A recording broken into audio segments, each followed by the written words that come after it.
Hello, and welcome. This is the fourth episode in the series that we're doing right now, how to become a freelance Squarespace designer. And in some ways, this is like how to become a web designer from scratch. Yes, you could go start with code, but this is a whole different process. We live in a whole different world that I think many people don't see this form and function of how it can work. And often this is how it works for a lot of people. So basically that's that form and function of, if you've ever heard people talk about this, which is the idea that people, like, think about children, the way they learn a language. How do they learn the language? The first thing they learn is they learn how to speak.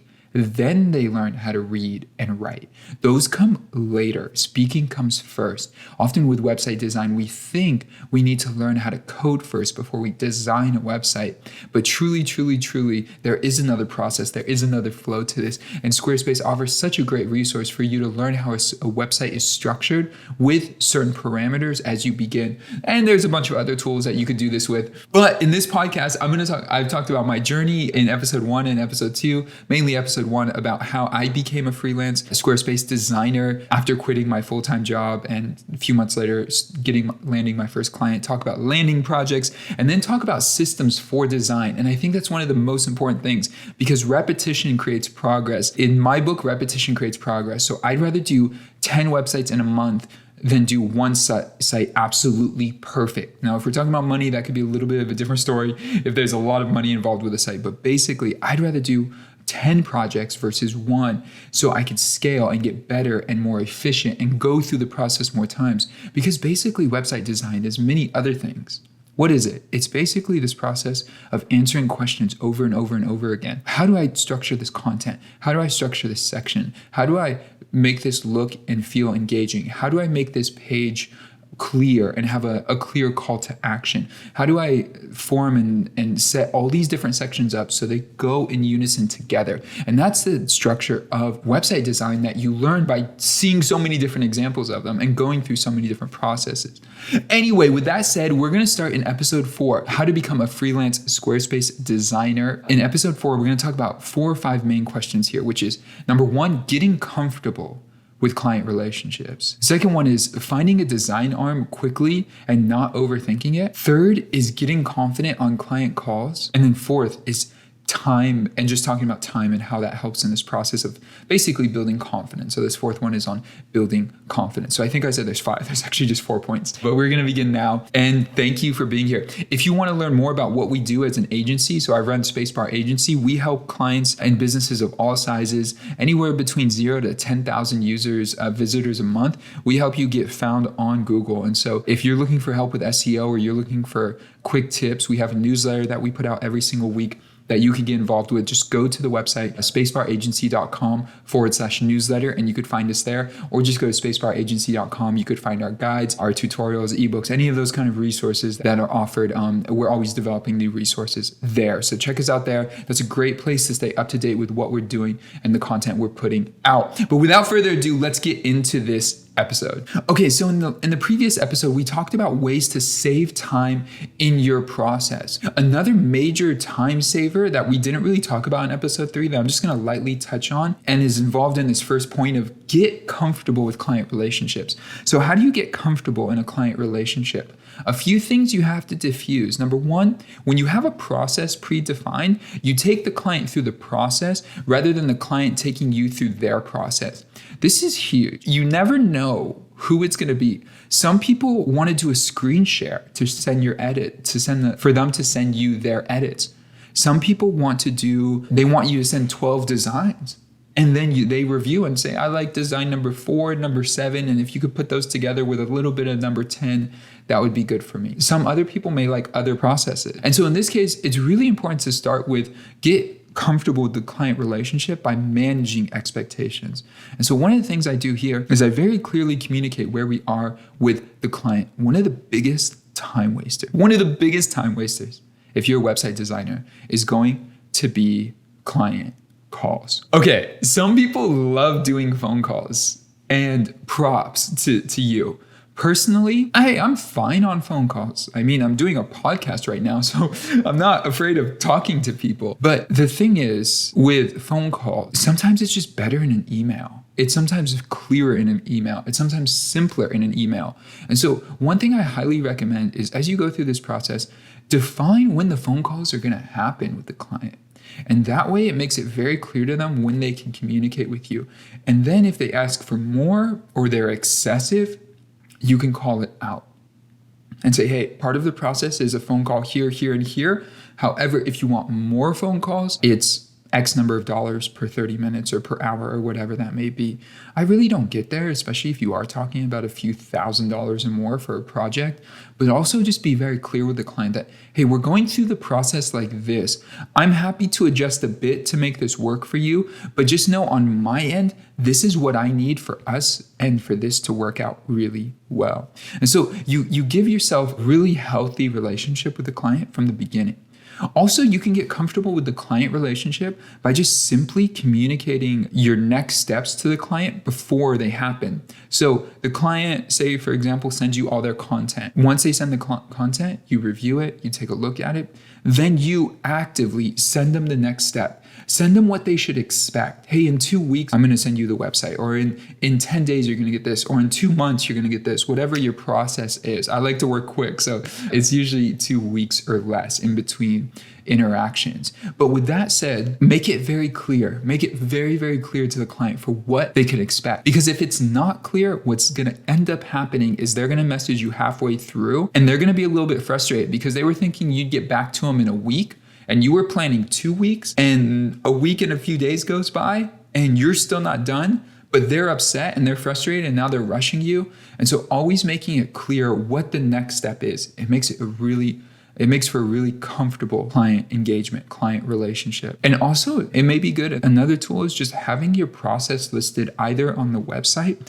or your proposal. So we really haven't talked about building a proposal in these 4 episodes, but it's great if you're doing any project over $1,500, probably less too. But let's just say if you're starting out, you don't have to stress it too much. But once you get to about $1,500 or more, you want to have a proposal that details these different things like your process and what that process is, because then you could hold them accountable and they could hold you accountable. One other place where clients can take up a lot of your time, and this isn't just a diss on clients, designers have a lot of places they screw up as well by not having clear deadlines, by taking really long on designs, things like this. But one thing that's really helpful in a proposal that saved me and has actually made me money in the process is if the client delays in getting you content or revisions or next steps, there could be a fee incurred. Now, honestly, I don't want to put a fee on a client for stuff like this. But what this does when it's built into the proposal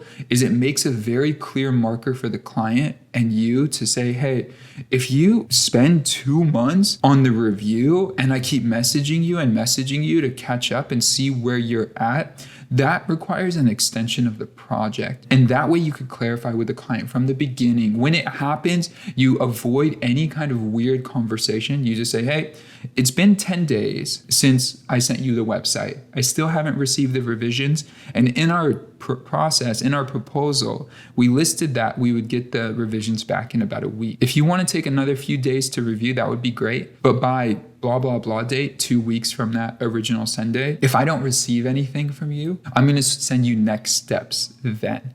Anytime I've sent that, clients are good to respond. So I'm going to send you next steps or something to that extent. They've been really good to respond where they're like, okay, yeah, I'll get it to you by that day. Or if they communicate and they say, oh, I'm sorry, this has happened. Something's happened in my family. Something's happened in my life. I'll get you all these details by this and this date. That works. That actually works for me. If it's a far out date, we can have that conversation. But again, these are ways to make it a really comfortable relationship with the client. How did I find these methods? Well, it was because I didn't have them. at some point or some part of the process, I didn't have them, a client took advantage of it, or a client just did it their own way. And because of that, it led to just a lot of unnecessary drama. In the last episode, we talked about the 80-20 rule in a different form or fashion by talking about delivering at 80. But I'm going to talk about what Tim Ferriss talks about in the 4-Hour Work Week, which is try to find those clients. And in the book, the 80-20 principle, the way he says it is try to find those clients with relatively low effort you can make extremely happy. And those are the ideal clients. You don't have to overstress. You don't have to put your life on hold for the client. You find clients who understand that you're offering a great service. You offer a great service. You show up to do the service, but you're also not on beck and call for them. Is that how you say it? Beck and call, whatever it is. You're not on your end spending all your time and energy trying to get their needs met anytime they want it. Those types of relationships don't work out well because they're very unhealthy. They're just very unhealthy. So get really comfortable in the client relationship by trying to find those clients that you can see from the beginning. Try to start to find those identifiers that you can see. This client is going to be a headache, or this client is going to be hard to work with, or any of those things. One of the markers, I think, for clients that you want to stay away from is if the client is never following a process or like a system. You send them a message and then they send you questions on something completely different. Then you send them answers and then they send you questions on something completely different, but they don't really acknowledge what you're saying. And before you know it, you've said 10 things and it's not really working. Another one is if the client goes around and continues to, it's almost like an endless circle where you say, hey, can you put all your content in this document? And then they send you 7 documents out of nowhere that are cluttered and they're not even organized and they're all separate. And some have information from the other that have info from the other. It doesn't connect with what you're actually trying to accomplish. It's really confusing and you have to somehow wrap your head around that. The only time those types of clients I'm kind of like, I have a caveat for is if they are respectfully older, because sometimes technology is hard to use. And so I have like space for that. I have space for someone who I can understand they're asking for my help on building a website or help on any kind of digital service because they struggle with computers in the first place. So that totally makes sense to me. But being very clear of, hey, let's try to work this way and get the process done in this order, and we'll get you where you want to go. I'll make sure you're taken care of the whole way, but let's just try to follow this system as we go along. I remember I had this really, really nice older lady. She's in Hollywood or she's in Culver City. Her candles, she makes candles. Her family's been doing it for years. They've been making, I think, 3 generations. Their candles are in over like 700 movies. So I don't even know how you become that person, but apparently she is that person. And she was the nicest lady. She preferred to do things over the phone. She liked to do things over email here and there, but she preferred to do it over the phone. And she was working with another person that she's known for decades, and he was helping on the project. I was fine working with both of them. I had an understanding of what was happening. But when you have difficult ways to tell difficult clients, number one is if they're never really connecting with what you're saying. It almost feels like they're on their own planet. Number 2 is if they're not following the directions you give them, the process you give them.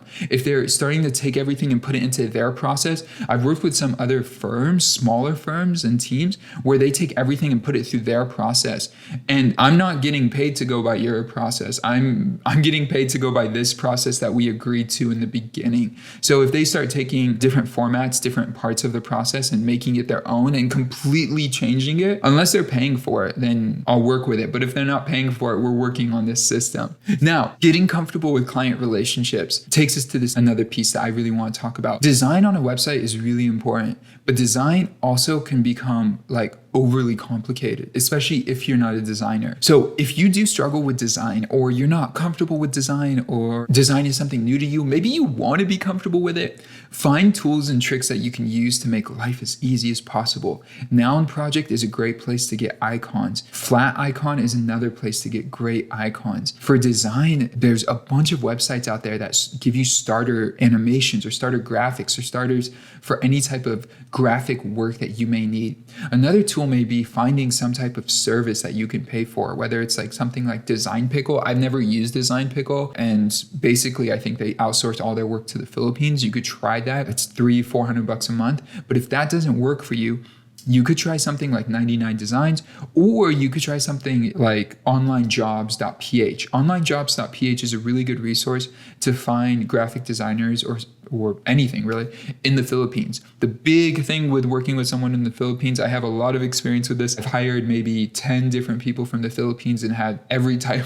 I've had so many different types of experiences with hiring from the Philippines specifically. But one of the things I would quickly point out is you'll have to make the instructions very clear on what you want initially. If you find a really great person, they'll be able to follow that perfectly. I have a great, amazing video editor. He is gold. I am so happy I have him on the team. He has been great to work with. There have been some cases where instructions are not followed right. I've had to put systems and processes together where I clearly identify this is how we're going to work. This is how things are going to flow. These are the different pieces of the project. But if you do find a good designer, they could put work together for you. And so you could marry some of those resources. Go to Noun Project, find a couple things you like design-wise, put that together, or just find someone local that you know that can help you put graphics together. The more you could put that part of the business into your work, especially if the companies you're working with don't have a logo or don't have a brand or don't have colors or don't have fonts, those things are really helpful. And use Google as a resource as much as you can to identify good font pairing and good color schemes. A website I absolutely love for colors it's called Coolors. Yeah, COOLORS.co. That website's beautiful. The guy who's designed it has made it really easy to put colors together. You basically just hit the space bar and it'll give you different matches until you find something you like. You save what you like and then you have it forever. It's really easy and it's free. So for design, this is really going to help you with your client relationship, because if you don't have processes for putting fonts together or seeing how fonts go together and design wise, you feel, let's just say, like not confident in that. In the beginning, try to copy or duplicate things that you see from other websites. And in the process of copy, you're going to make it your own. So don't worry too much about that, but try to use systems that are already predefined, and that will help you so much. Okay, number 3. So this whole episode here is really about the client relationship, because what we just talked about with design is going to be really important for how you deliver a project to a client and how you really shine in that process. But the third one I'm going to talk about here is getting confident on client call. This is so important. You want to go into client calls and be the one asking the questions. What do they say? The person leading the conversation is the one who's asking the questions, not the one who's answering the questions. So in this part of the process, you really want to get on the phone. I personally try to be very personable for the first few minutes. So, hey, how are you? Where are you located? Where are you from? Tell me more about yourself. Tell me more about your business. Try to find out some of those details. Not 10 minutes of that, 2 or 3 minutes. Once that's settled and we're friendly, I want to start the relationship with a value of friend, like connection, before going into all the business stuff. I don't want to go directly into the business stuff in most cases. Then from there, we go into the questions. So tell me, what even brought you to this point to look for a website design? Depending on how they found you or whatever the process is, ask some type of question that forms in that way. Then you're going to get an idea of what they're looking for. Are they looking for a website designer? Are they looking for someone to build their site? Are they looking for something to be built quickly? Are they looking for design help? Are they looking for confidence? A lot of clients are looking for confidence. They could build their site, but they don't know if it looks right, feels right. They don't know what questions to ask. They feel insecure. So they want a professional like you to come in and support them and show them clear direction. This is great for website design. This is great for your business. This is great for what you're trying to accomplish. And those are really helpful. Those are really, really helpful in the process as you get confident on client phone calls to understand and ask questions that you're going to get answers for at this level, but you could read what they're saying below that. On top of that, you could also clarify a few things. Who's leading the project? What's their timeline? So I personally, when I'm working on a smaller project, want to work with one person. person. I don't want to get looped into an email chain with 7 people, because what ends up happening is those 7 people don't all know what's happening and where things are at, and one person sends their own notes and another person sends their own. I don't do that. I have a clear process, I have a clear system, and I have one point of contact. That is the ideal. Sometimes it deviates a little bit, so it's not like a perfect rule, but in these cases, you really identify how to make this process work in the smoothest way. One of my biggest failed projects was once I got into working with the team, 7 people were contacting me. It was actually 4, but a bunch of people were contacting me, and they all had different expectations, and they didn't understand the platform. We were building on Squarespace. They didn't understand the platform and how it worked. And they said, our call that we finally ended the relationship, one of the things they said was, well, it must be a stupid platform if it doesn't work that way. And it's like, yeah, you could say that, but it's just because you have no clear sense of how it works that you're judging it by this one thing that you just discovered because it's not there for you. And there are a lot of things that don't work perfectly on Squarespace that work on different platforms and things like that. But in this case, what we were building to was just a disaster of a project because no one had clear expectations of where the project was headed and how it was going to get there, built on the flow that we were building on. It was like they were on one river and we were traveling another river. So I really emphasize that in the beginning, trying to very much so identify these things. And you could also identify if it's a client you don't want to work with. They could sound over demanding. They could sound very like audacious. They could sound like they've never done this before. And so they could have a lot of questions. They might not be ready to start yet. And so there's a lot of factors. And this is a great way to filter through those things. And one of the questions I love to ask, they're going to say, so how much does something like this cost? And actually, before I start talking about this, one thing I do want to say is, if you're looking for help on this, there's a ton of great content by The Future on YouTube. So just go to YouTube and type in The Future without an E, Futur, and look up videos on how to manage client relationships. This is where I learned how to ask this question, and it's a really good question. It's a really good question, and also you start in a very confident tone when you come with this. But when you come on the phone and you're asking all these questions and you're going through the process, you have to ask on this first phone call, not later, first phone call. So what's your budget for this project? Now, some clients may come back and say, I don't really know. I've never worked on a project like this. How much does something like this often cost? And there's a few ways you can take that conversation. One of the ways is you can go back to the client and say, well, let me ask you, have you ever worked on anything like this before? Have you ever done a website, a logo online before? Have you ever worked with a freelancer like this before? Yeah, maybe once or twice. And tell me how that went. Learn more about that part of the process. See what they say about that. But overall, you want to get the client to talk about money before you talk about money. It's very much like how they do jobs and salaries. Sometimes they show the salaries, and I think more and more jobs are showing the salaries. But it's very healthy. It's a healthy relationship to say, how much are you looking to be spending on this? Because the thing with website design, and this is the example I use, is it's kind of like chandelier. I actually think I got this from The Future, but it's kind of like a chandelier. Say you're redecorating your home and you're going to get a new chandelier for your kitchen. You could go to Home Depot and spend $200 on a chandelier. Or you could go to a really boutique store and spend $20,000 on a chandelier. Both of them are going to do the exact same thing. Exact same thing. Both of them are going to light the room.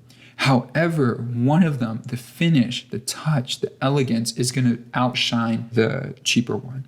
And so with that in mind, you want to keep yourself ahead of the curve by asking a client, what are you looking to spend on a project like this? What is your budget? Because when you have a sense of budget, you could then identify what the project scope is going to look like for that client. Now, let's say you have your pricing on your website. The client may come to you and say, I was looking at your second package, or I was looking at your third package, or something like that. And so you have that conversation identified, but you want to make sure you find out what package you're looking at so that when you send a proposal, you know how much to send them in the cost, so the cost is not a surprise. One of the tricks that I did was if a client said their project was about 10, like their budget's 9K. Let's just say it's like 9,500. What I would do is I'd send a proposal that would show them a range from, let's say, 7,500, no, probably 7,950, right under 8K, to 9,500. And so I'd put range in between there. And then I put the ideal number that I wanted for the total project. And so it'd probably be 8,950. So right below 9,500. So again, it just kind of shows like a deal almost. So if they said, our max is 9,500, well, now I'm saying, hey, It possibly could be $89.50. Then when we're in the project, I'll get a deposit, 50% or whatever to begin, something at like 50%. I'll get a deposit. Once the project begins and we're flowing, depending on what the client needs and how many revisions we do and how the process is, I may go through the process and the client may finish the project easy and it might be simple and I might charge him less. Or the client may be so satisfied. In a different case, we work really hard on it. We get the right setup, look, feel, everything. The client loves the website. They have no problem paying $9,500. So you give yourself a little bit of flexibility by putting up to $9,500, but then putting in the actual dollar amount for the project a little bit lower. And at the end of the day, it gives you flexibility on deciding that final price range with the client. I've never had a client question that. I've never had a client see it and question it. So right before that bottom line where it says the total price, I put range is between this number and this number. And then in between those two numbers, I find an ideal number that I like, that I'm comfortable with, and I place that in there. So now it gives them a range of different numbers to play with. It's all the psychology of money, right? You really clarify to yourself where you're willing to work, but also to the client that there's some space. That, hey, if we do this project quickly, efficiently, and like there's not a lot of back and forth, $7K is actually, or $79.50 is very doable. And you might save $2,000 on this project that you can invest in advertising or an email marketing campaign or something else. But in this entire process, you've now, in a very fun way, made it very clear on how this is going to work, how it's going to operate, how things are going to form, how they're going to feel, all of that with the client. And you're coming from a very confident place. One other thing in this episode, and this is the last part of this episode. Building confidence takes time. You could say it could be done quicker and sooner.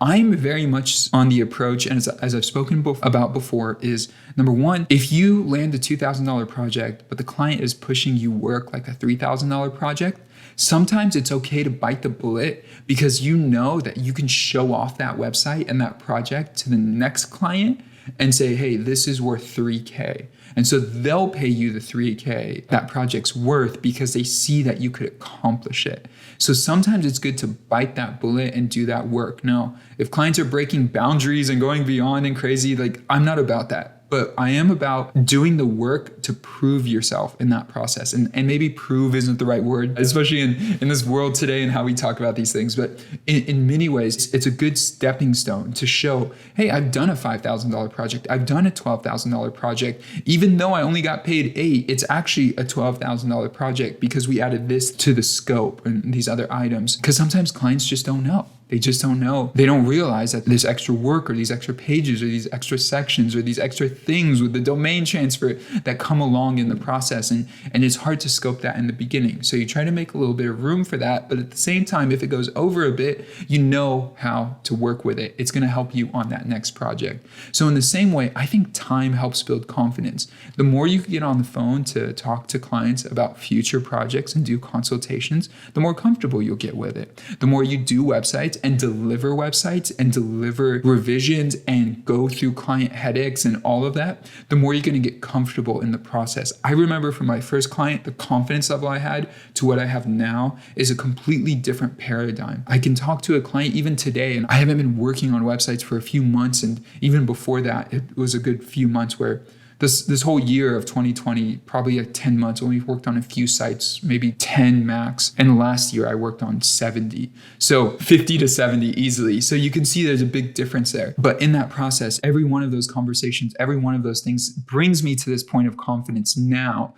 And this confidence has come over time to really deliver an exceptional experience for the client, making sure things are moving in the right direction, but it's all come over time. So take your time in the process to find the right things that work, and just know that every day you keep up and you keep moving forward, things are moving in the right direction. And that's really my goal here is like, I never thought I would become this. I never thought I'd be building businesses and softwares and blogs and newsletters around Squarespace and Squarespace SEO, but that's what I do now. And that's how our team manages. And I even talked to someone on my team last night after we had dinner, and he's like, thank you. He's like, thank you for bringing me along on this journey, this trip. We never really thought it would be this big, and it's continuing to grow, but thank you for taking me this far. And that's so cool, because what was just an idea let me try to build a website or two on the side and pay off some debt, has now turned into a profitable business that's helping families pay for their living. It's helping people purchase big items in their like cars and things in their house and their livelihood.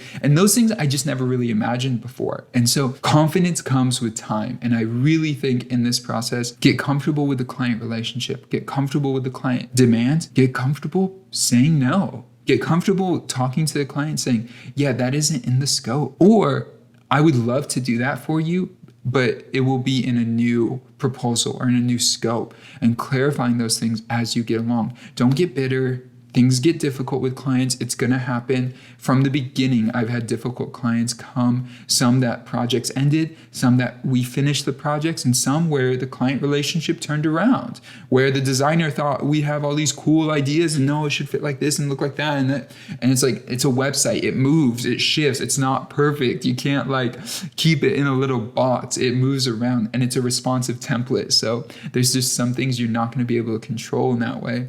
And the client understood that. He got the point. He got the feel for it. Yes, thank you for watching. Thank you for listening. Again, this is episode 4 of our podcast, this new podcast.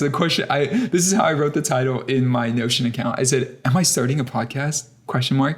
And the name of the podcast is How to Become a Freelance Squarespace Designer. So thank you for participating in episode 4. If you want more, if you want to stay up to date with what we're doing with anything Squarespace or anything SEO related, please go to spacebaragency.com/newsletter, sign up for the newsletter, and you could get any type of products we're pushing, any types of information we're giving out. We give a lot of information out for free. So anything we're putting out there will be through that newsletter, and you can join us there. Thank you for watching. Thank you for listening, and I'll see you guys next time. Peace.